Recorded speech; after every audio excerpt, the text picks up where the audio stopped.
All right, so I'm going to show you how to connect your Ray-Ban Meta AI smart glasses to your WhatsApp account. So you simply want to go to the Meta app, go to devices, and then you'll see your Ray-Bans. So you want to tap on those.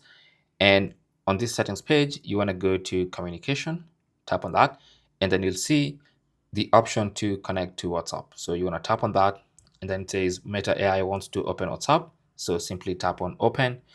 It's going to say use WhatsApp with your glasses. So you want to tap on continue. It's going to request authentication either using fingerprint or Face ID, and then tell you, give you this page. So you can hear your messages on your glasses. So for instance, you can have incoming messages read out to you via the speakers in the glasses.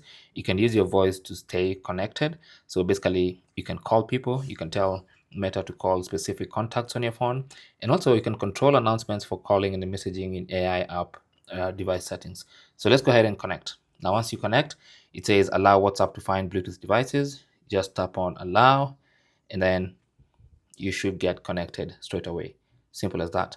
Now, if you want your messages to get read out to you automatically, you can turn this on. And if you don't want that, you can leave that off. Now, you also have the Show AI Glasses label. So a label will show when you add a status using your AI glasses, right? And then also you have Announce Your Messages. Here, who's messaging you. So anytime you get a message, your glasses will tell you someone has messaged you on WhatsApp, all right? So now you can go back and you can see it now says connected. Simple as that. So now when you want to post status or whatever it is you want to post, it's going to show that it's been posted via the Meta Ray-Ban glasses. So for instance, you can see this status of a photo I've just posted on my WhatsApp status.